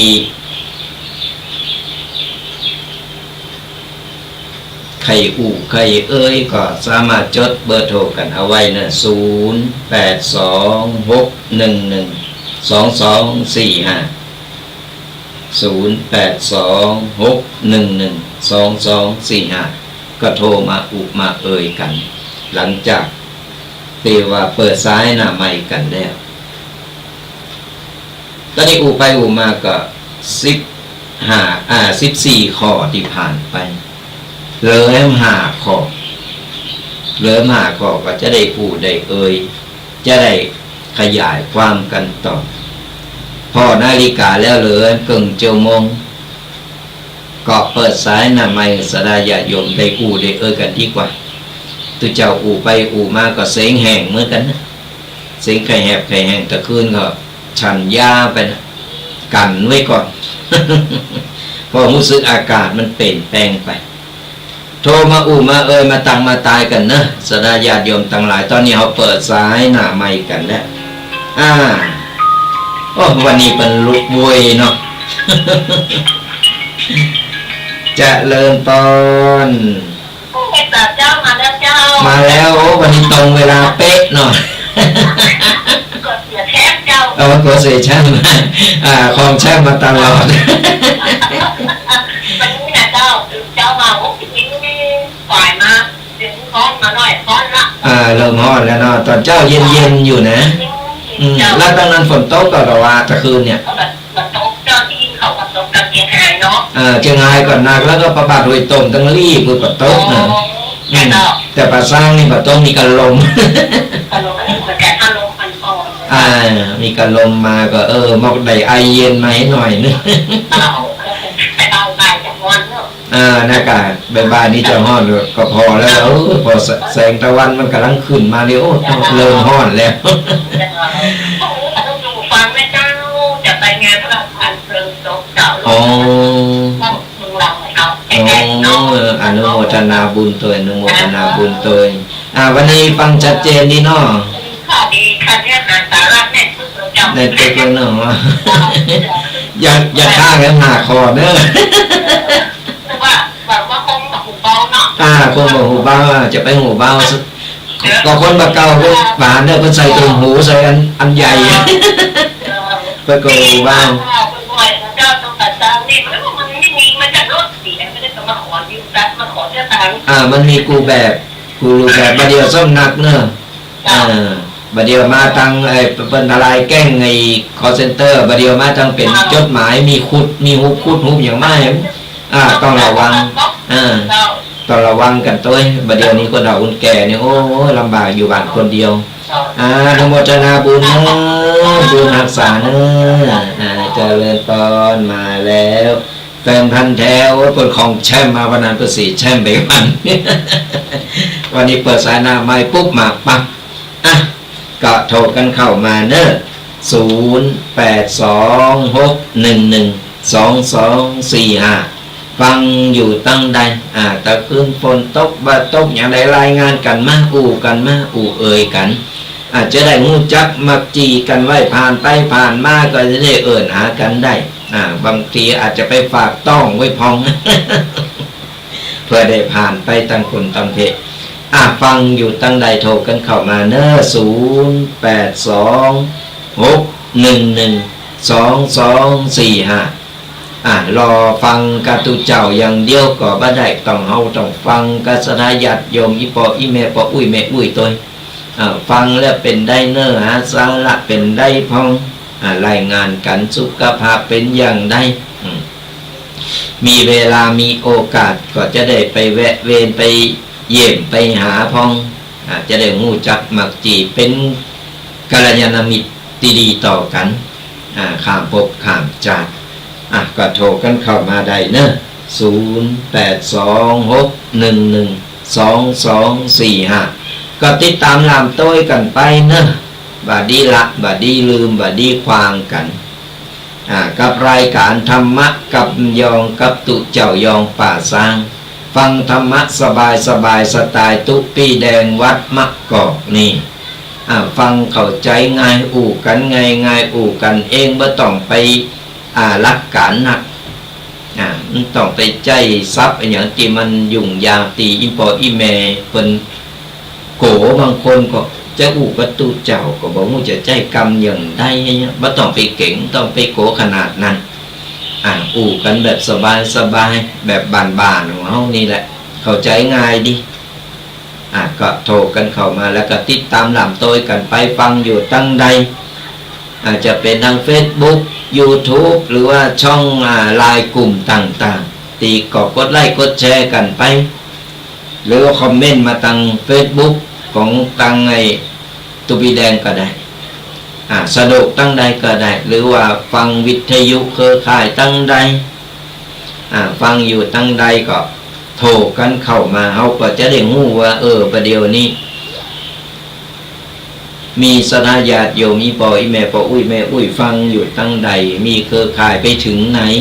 เอาจะได้รู้จะได้ปรับปรุงกันเนาะสถาญาติโยม ติเปิดก็แนะนำกันเข้ามาฟังอยู่ฟังรายการตั้งใดแนะนำกันเข้ามาได้ตั้ง0826112245ก็มามาตักมาตายกันระหว่างนี้ก็รอสายหน้าไมค์กันอยู่เนอะ ไผติสะดวกก็โทรมาอู่กันมีอย่างมาอู่มาเอ่ยกันได้ ก็ประชาสัมพันธ์กันหน่อยนึงว่าวันพฤหัสหรือว่าวันพัดตีเสาร์เจ็ดตีจะถึงนี่ก็อาตมาภาพจะได้ทำเป็นอาหารเบรกของเราอ่อนที่จะไปทัศนศึกษาตีอำเภอแม่ทาในวันที่เสาร์เจ็ดก็จำนวน85 กล่องก็จะเป็นขนมแล้วก็นมหากสระญาติโยมอีปอยแม่ปออุ้ยแม่อุ้ยใครใหญ่ใครหองใครโลมบุญใครมีส่วนโลมในตนนี้ก็5 บาท10 บาทได้แต่จิตศรัทธานะก็สามารถติดต่อเข้ามาได้หรือว่าใครมีของที่เราอ่อนเอาไปกินเล่นพักเบรกเนี่ยหรือจะเป็นข้าวต้มมัดขนมจ๊อกเราอ่อนจะได้อิ่มต้องโดยเฮาได้บุญโดยเราอ่อนก็จะได้บะลืมของบะเก่าบะเดียวนี่มันไข่เราอ่อนไข่หูจักแล้วนะข้าวต้ม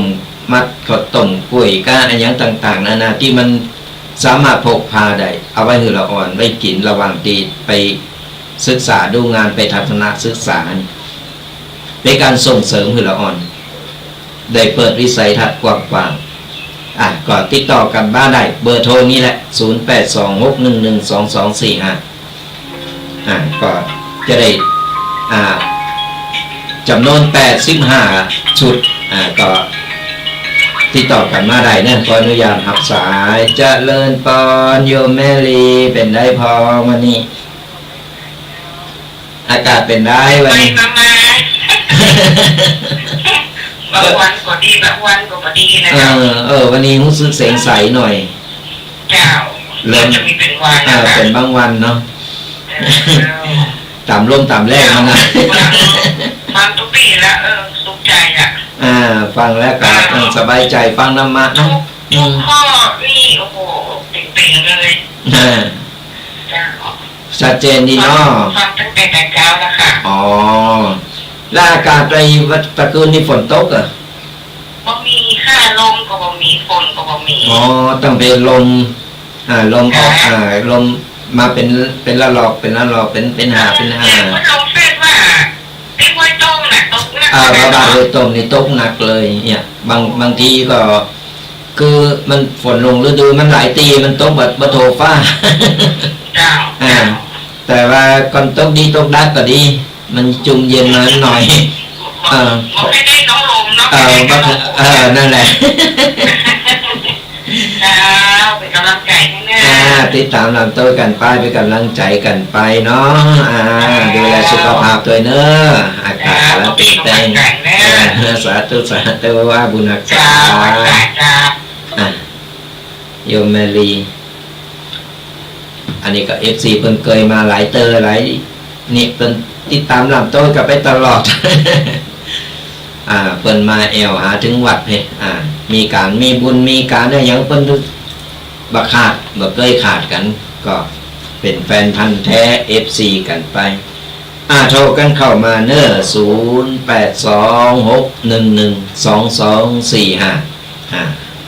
0826112245มาอุมาเอ่ยมาตักมาตายกันก็อย่างที่บอกสดายาโยมทั้งหลายไผ่ติมจังห่อข้าวต้มมัดกาขนมจ๊อกกาจะเอามาลงก็ได้เนอะเอามาแล้วก็หรือบัสโดกแปลงที่บ้านแล้วก็ทุกปีใครรวมบุญตัวใครเอาไปหือเราออนเป็นอาหารเบรกกันก็โทรบอกได้เดี๋ยวไปหับถึงตี แต่ไปหือมันไก่ล่ำนะเพราะว่าจะจัดเอาคือละอ่อนเนี่ยได้เอาไปคบฉันเอาไปกินเอาไปกินไม่ได้คบฉันเอาไปกินไประหว่างที่ไปทัศนศึกษาละอ่อนจำนวน85 ชุดก็จะมีน้ำมีขนมมีนมใครจะมีข้าวต้มนี่ก็เสริมไปก็ได้ละอ่อนก็จะได้อิ่มต้องเฮาก็ได้บุญเฮาจะได้อิ่มอกอิ่มใจกันหยิบหมูไก่หมูหิมหรือว่าติดต่อกันมาได้ไปที่ถนัดหรือว่าไปที่ห่อข้าวต้มได้ ใจนี่ใครได้ข้าวต้มละอ่อนมันจะได้ลองลิ้มข้าวต้มกะทินี่ใส่กล้วยก็เนี่ยตูเจ้าก็ชอบเหมือนกันนะ มันแจกกันละอ่อนก็ติดต่อกันเข้ามาได้เนอะโทรมาบอกจะไปหับวันไหนอย่างใดหรือสะดวกจะเอามาตานตีเอามาถวายเอามาตานที่วัดนี่ก็ได้ในวันพัดตี27ละอ่อนจะเดินทางตอนเจ้านะกินข้าวเจ้าแล้วก็ไปศึกษาดูงานที่อำเภอเมธาละอ่อนนี่ก็เป็นละอ่อนนักเรียนตีโรงเรียนบ้านปัตตานตีอาตมาภาพหรือตุปีได้ไปสอนธรรมะกันอยู่เพื่อจะไปทัศนศึกษาก็ไปไข่ห้องปอยก็น้อมเจริญพรไปไข่ห้องปอยก็เจริญพรเนอะแจ้งความจำนงกันมาได้โทรกันเข้ามา0826112245ฟังอยู่ตั้งใดตอนนี้เราเปิดสายหน้าไมค์กันละไปที่กำลังเข้ามาฟังรายการอยู่ก็โทรมาตักตายกันได้มาแนะนำโตกันได้อยู่ตั้งใดฟังอยู่ตั้งใดเขาก็จะได้เอามาอุมาจะได้ตักตายกันได้ระหว่างที่รออยู่มีเวลาเหลืออยู่ก็จะได้เหลืออยู่5 ข้อก็จะได้จะได้ขยายความกันต่อดีกว่าเพื่อประกาศเป็นการเสียเวลากันมาขอ15กันต่อเปิดมาชีวิตเดี๋ยวขอรับสายก่อน จะเลินปอนจะตั้งได้นะ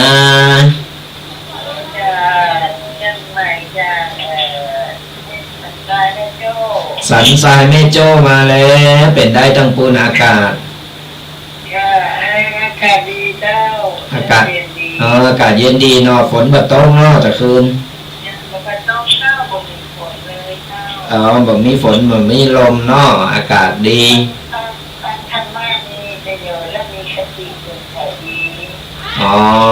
ฟังเพื่อจำก่อนเนี่ยหรือว่ากำลังมาฟังนอนอยู่ในห้องนั่งตรงนั้นแหละนอนฟังอยู่เนาะติดตามลำตัวกันไปเนอะเป็นกำลังใจกันเนาะเอาธรรมะเป็นเปิดเนี่ยเป็นแสงสว่างน้ำตาลดีแล้วเป็นกำลังใจเนอะเหมือนกันเนอะดูแลสุขภาพตัวเนอะอากาศมันเปลี่ยนแปลงอยู่แม่โจเคยไปหลายเติมเหมือนกันไปวัดตรงเหมือนน้อยนะไปหาครูบาอาจารย์ไปเดี๋ยวนี้มันอายุเยอะแล้วไปก็ค่อยได้เป็นอย่างแต่ก็ยังดีเนาะยังสามารถฟังธรรมะยังได้อยู่ดีละยังเป็นบุญเป็นกุศลก็มากเลยดีละอนุโมทนาสาธุตัวเนอะมีความสุขข้างใจสบายใจดีแล้วนะดีสาธุบุญรักษาเนอะสุขภาพแข็งแรงเขาท่านมีสุขภาพแข็งแรงดีเนอะตลอดไปแล้วเหมือนกันสาธุบุญรักษาแม่โจ้มาแล้วก็ตั้งซ้ำกับแป้งเนียงน้อยหน้าเนอะบ่ยอมโทรมากำลังติดงานกันอยู่กันหรืออะไรหลายตีฟังอยู่ตั้งใดโทรกันเข้ามาเขาจะได้หู้เนาะจะได้หู้ว่าฟังอยู่ตั้งใดพองยังมีเวลาเหลืออยู่โทรกันเข้ามาเป็นกำลังอกกำลังใจกันไปเป็นว่ากำลังใจถึงไม่มีตัวตนแต่มีอิทธิพลทั้งผู้ให้ผู้รับนะมันเป็นอย่างที่ดีเนาะการที่คือกำลังใจซึ่งกันและกันนี่จากที่เขาท้อเขาอ่อนเขาเพนี่มีคนคือกำลังใจมันมันรู้สึกว่ามันปื้มปีติขึ้นมาเลยมันมีแหงขึ้นมานี่เพราะฉะนั้นเป็นกัลยาณมิตรดีต่อกันมันต้องไปบาดหมางต้องไปจองร่างจองหมันแต่พี่จองเวรจองกรรมก็ไปปล่อยปล่อยปลดละวางมันไปยังที่ผ่านมาก็ผ่านไป มันต้องไปเกตไปจังกันนักกันเมื่อล่ำบ่เมื่อมานั่งก็ต้องจากกันไปละระหว่างที่อยู่ก็ทำดีต่อกันไปพอได้สิ่งดีๆของคนเรามันมีดีมีห้าอยู่ในโตแต่เอาก็พอในทางที่ดีๆของคนไอ้ตัวให้มันไปก็จะมันเตอะมันเป็นเรื่องของเปิ้นในมือเป็นดีก็เอาก็ดีก็เปิ้นมันก็สบายใจจิตใจเขาก็มีความสุขไปพอให้พอดีไปจองร่างจองผ่านจองเวรจองกรรมงั้นมันก็ข้ามภพข้ามชาติมันก็บ่ป้นกันสักเตอะมันก็ติดตามหลังต้องกับไปติ๊กข้ามภพข้ามชาติบ่มุกี่ภพกี่ชาติเพราะฉะนั้นมันต้องไปฝังใจอันนั้นเวลาตายเป็นถึงได้ว่าโหสิกรรมซึ่งกันและกันเนอะเอาสวยเขาตอกดอกไม้ไปเวรไปรอผ่านวจีกรรมกายกรรมต่างๆนานาอโหสิกรรมกันไปขอสุมาลาโตดกันให้เขาก็จะได้บ่มีมนทินติดโตเอาคุณงามความดีนั่นแหละเอาคุณงามความดีของเราสั่งสมไว้ติ๊กเอาติดโตไปข้ามภพข้ามชาติเขาก็จะเจอแต่สิ่งดีๆงามๆที่มันโตยมาต้องทำเองหรือจะหู้ว่าคุณงามความดีบาปบุญคุณโทษไปยังไงอย่างหู้ต้องทำเองของอย่างนี้มันเขาไปสาธยายไปบรรยายอย่างไรมันถึงเข้าใจกันเพราะเขาไม่ได้สัมผัสเองเขาต้องสัมผัสเองเขาต้องทำเองหู้เองอย่างแก่เนี่ยเป็นว่าลำเขาไม่ได้ไปจิ้มเขาบอกจะว่าลำก็เป็นมันก็บรรทุเขาต้องจิ้มเองเขาจะหู้ว่าแกงนี่มันลำเนาะก็ต้องมาจิ้มมาว่าลำเขาว่าลำนี่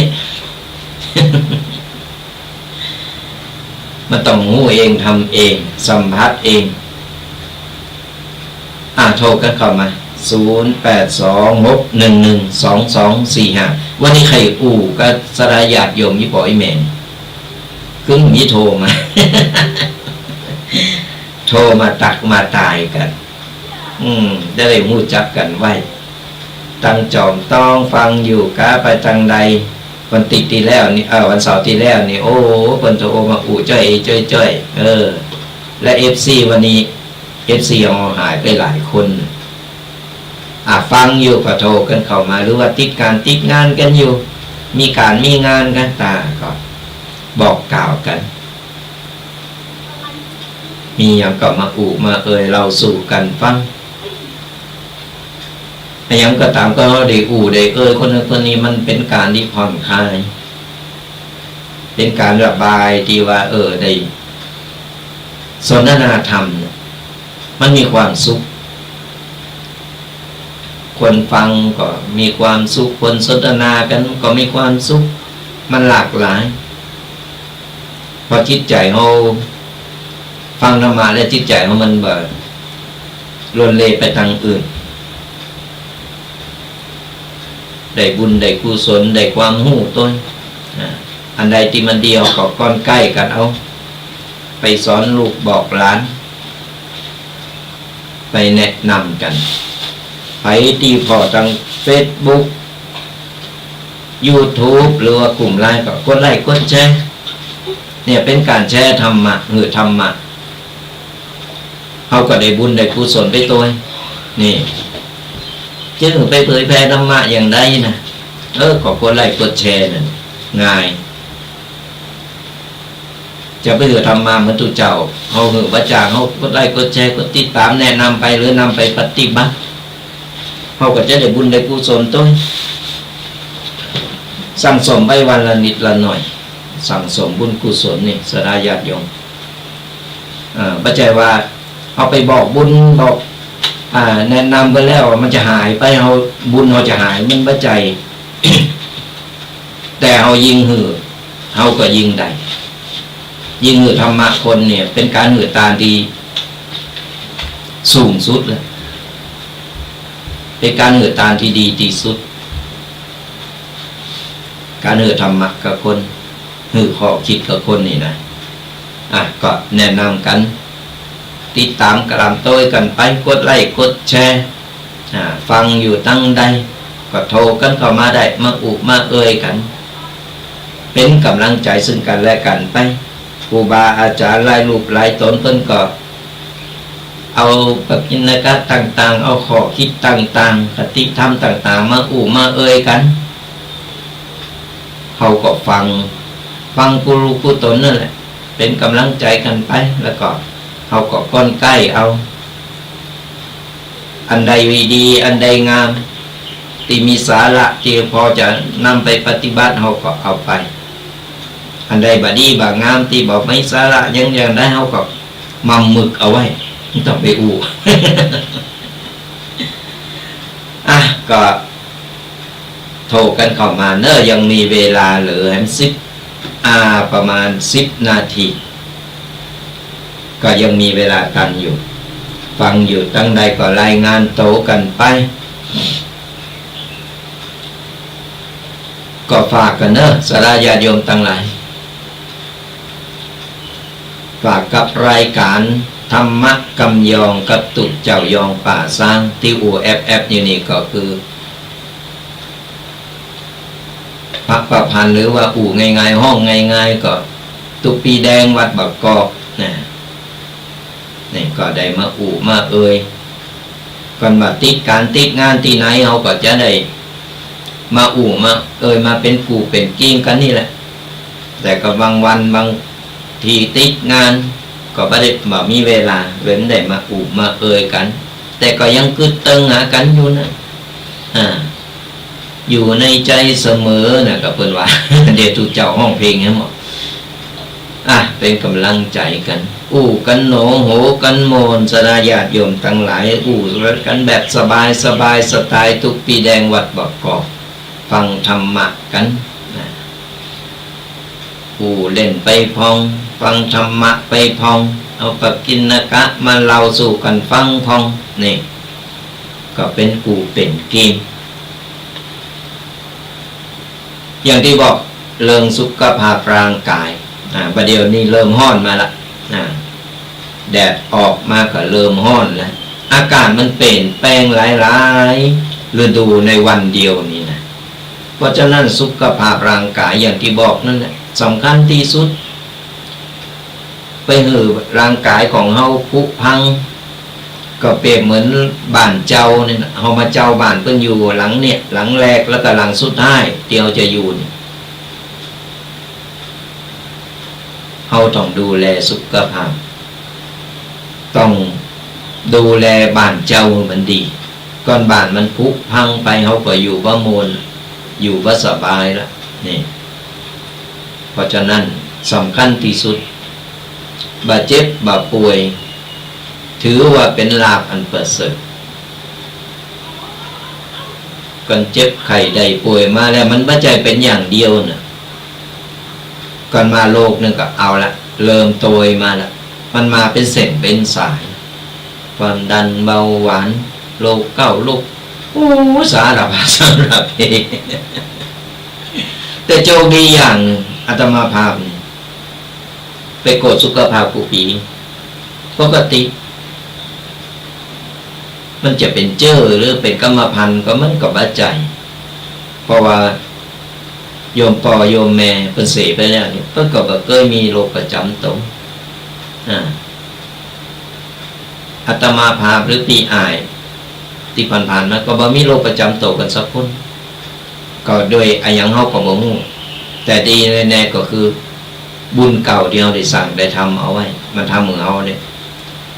บ่มีโรคบ่มีภัยไข้เจ็บก็ถือว่าเป็นลาภอันประเสริฐ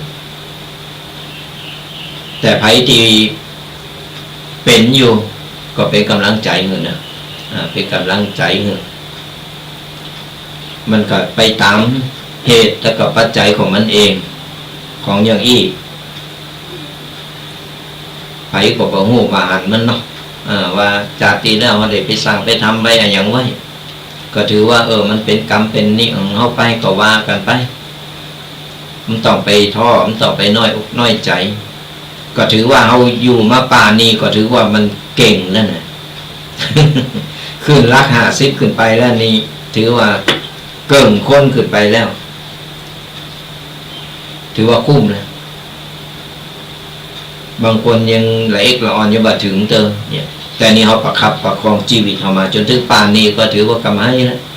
กำไรชีวิตของเขานี่เก่งผ่านห้อนผ่านหนาวมันหนักใจมากูสิ่งกูอย่างนะคุ้มแล้วถึงเวลาที่เราต้องพักผ่อนถึงเวลาที่เราจะต้องพักผ่อนสั่งสมเอาคุณงามความดีเอาไว้ก่อนที่เราจะละโลกไปอย่างที่ผ่านมาประสบการณ์ที่ผ่านมากูสิ่งกูอย่างที่บอกว่าปลดปล่อยวางไปเลยตอนนี้ขอสร้างคุณงามความดีอย่างเดียวเพื่อสั่งสมสเบงติดโตเข้าไปเอาไว้ใจในปลายปากหนาเขาคืออิ่มมันสบายใจพอเขาเต็มโตเต็มใจไว้ก่อนมันดีผู้คนนะมันหนีพ้นเรื่องการตายวันนี้ของเปิดวันต่อไปก็เป็นวันของเราเหมือนกันมีไปอยู่กำฟ้าได้แต่ก่อนตายเราได้สั่งคุณงามความดีอย่างไว้เราได้สั่งสเบงบุญเอาไว้ก่อนเราได้เพียวหนตั้งไว้ก่อนในการที่เราจะเดินไปตั้งหน้าแค่เราคือตัวอีเราก็แสดงว่าเราเนี่ยได้เพียวตั้งไว้แล้วบางส่วนเราหูอยู่แล้วนะสักวันหนึ่งเราต้องไปสักวันหนึ่งเราต้องตายแต่ก่อนตายเรามีสเบงไปหรือยังสเบงที่อาทิตย์เนื้อติดต่อไปก็คือบาปและก็บุญเตียวได้สั่งได้ทำเอาไว้นี่ก่อนเราสั่งสมบุญไว้หนักเขากึดไว้แล้วเขาเต็มโตไว้แล้วเนี่ยเขาสบายใจได้เอาไปสู่สุคติดีกันยังบอกงูโตไม่ได้เกมโตเลยสักอย่างถึงเวลามาปุ๊บจะมานึกเสียได้นะตอนยังคนไม่ได้สั่งได้ทำเอาไว้เนาะตอนยังคนยังทำนั้นอันนี้ไว้บัดดีบัดดักใจเป็นตุกกว่าไปทุกติไปใจกำอยู่ในอเวจีอยู่ในหน้าอกปุดนี่มีสองอย่างติดโตจิตดวงวิญญาณของเขาไปข้ามภพข้ามชาติถึงบอกว่าปล่อยว่างเนี่ยเขาเกตเอาเคยจังเคยอาฆาตแค่เนี่ยยังไผนี่เขาปล่อยต้องไปยุ่งต้องไปเนี่ยอโหสิกรรมกันไปเองเหมือนนั้นก็จากกันไปนะได้หันหน้าแล้วนะบ่เปิ้นก็โตนี่แหละไปก่อนไปก่อนก็แล้วไปคือตัวอย่างตอนนี้ชีวิตอยู่ทำความดีไว้อย่างเดียวพอ สบายใจเอาละสบายญาติโยมตั้งหลายไปมาพอเวลาแล้วเลย5 นาทีก็คำเดียวครูบาอาจารย์ได้รูปหลายตนก็รอขอรายการอยู่ก็สำหรับธรรมภาพตุปิแดงวัดบักกอกก็ขอวางลงผมไว้เจ้าอีกก่อนสนญาติโยมตั้งใจหับปอนกันเนอตั้งแต่นี้ต่อไปขอสนญาติโยมจุกูจุคนจงหายตุกหายโศกหายโรคหายภัยหายเจ็บหายไข้นึกหวังสิ่งใดก็ขอสมปรารถนากูสิ่งผู้ประการเงินทองไหลมาเทมาอย่าให้ขาดสายขอเงินต่อเงินทำการงานใดๆเจริญก้าวหน้าทำมาค้าขายร่ำรวยทำไมทำสวนได้ผลผลิตเจริญงอกงามขายได้ราคาสุขภาพร่างกายแข็งแรงแข็งขาดปลอดภัยอายุมั่นขวัญยืนมีโจกมีใจคือบุญปกปักรักษาคุ้มครองกันกูคนขอเจริญพร